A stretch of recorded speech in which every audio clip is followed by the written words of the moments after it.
Hey, salut les amis, comment allez-vous? Alors aujourd'hui, on va commencer l'installation de PHP. On verra ensemble comment on va faire pour installer PHP en ligne de commande.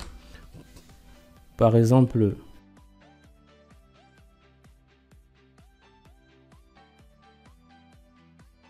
si je fais PHP-version, qui me donne la version de PHP actuelle. Ici, actuellement, je suis dans la version 7.1.10. Alors, on va voir ensemble comment on va faire ça. Alors, sur Google, on va taper tout simplement PHP. On prend le premier lien. On va dans Download. Et puis, dans Windows Download. Moi, ici, je suis dans la version 64 bits.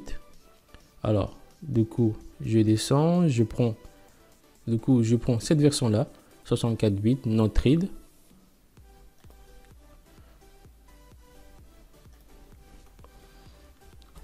CTRL-J. Après l'avoir téléchargé, clique sur ça. Je dézip. Puis, je vais juste le renommer. Mais ce n'est pas obligatoire.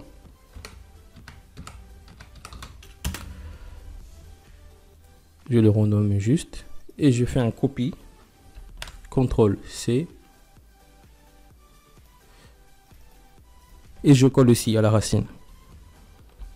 Mais après, vous pouvez aussi le copier n'importe où vous voulez. C'est pas obligatoire de copier ici. Et ici, je fais juste un copier-coller de ça. Du lien, je copie le lien, je fais un clic droit ici, propriété, puis je vais dans paramètres de système avancé, variable d'environnement, dans PAF, modifier, je fais nouveau et je colle ici tout simplement. Mais comme moi je l'ai déjà fait, du coup c'est pas la peine de le faire.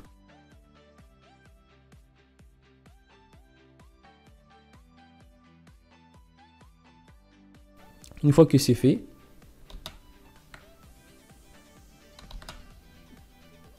vous redémarrez juste votre envie de commande. Et puis vous pouvez taper PHP-V ou -version comme vous voulez. Et là vous verrez la version de PHP. Et puis on va mettre en place juste fait notre petit serveur.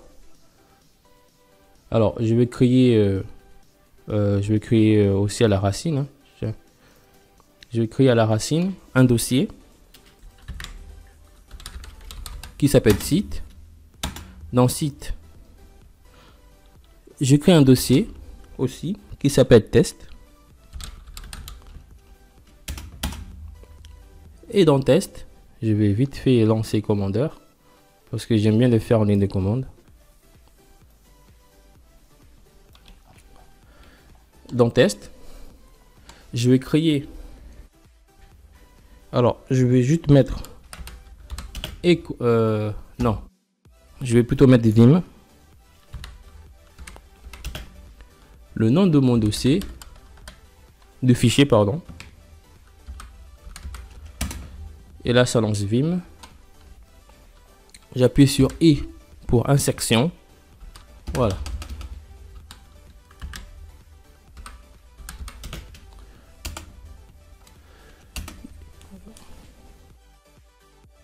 C'est juste un test, hein. Echo.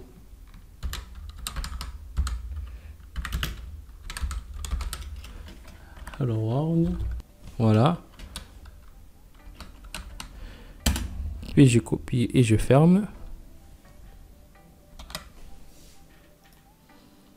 Alors ici on a le fichier PHP.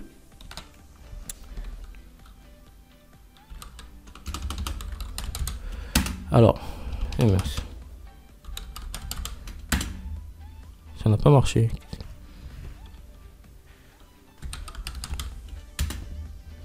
Il y a un petit problème. Voilà. Alors, je vais lancer un serveur PHP. PHP-S.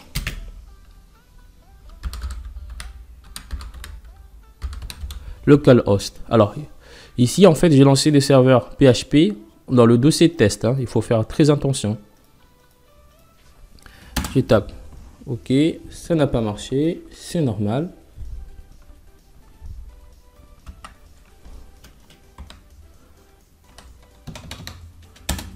Voilà. J'avais juste oublié de mettre le port. Alors, je vais faire un copier-coller de ça directement. Hein.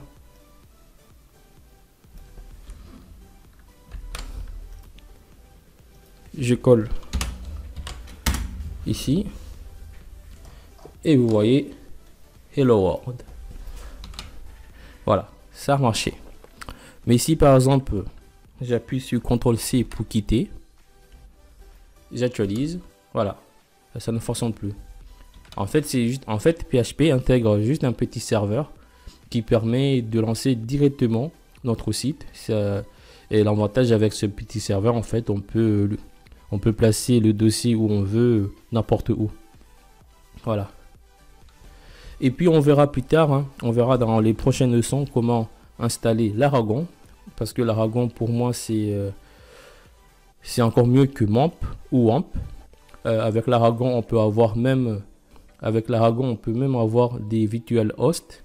Les virtual hosts, en fait, je vais juste faire un test avec vous pour voir. Alors, ici j'ai un fichier Laravel.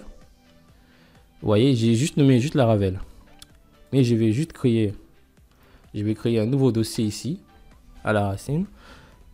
Le dossier, je tape juste L-PHP. Alors,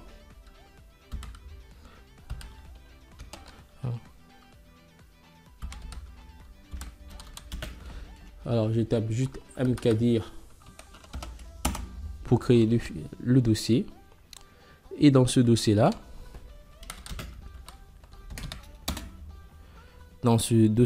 je vais juste créer un fichier, hein, comme pour le Vim.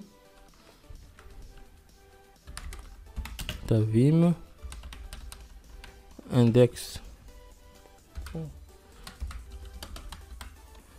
index.php. Ça n'a pas marché, c'est normal. J'appuie sur I.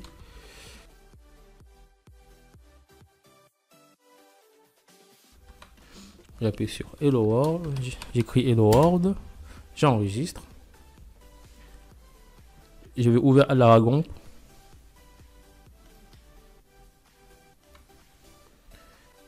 Et puis je recharge.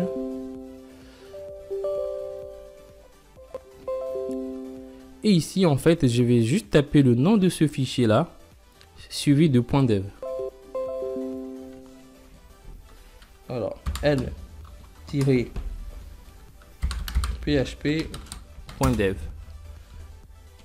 Vous voyez, ça fonctionne. Voilà, j'ai plein de dossiers. Sinon, on va voir. Hein, je vais le rectifier. Je vais modifier des fichiers.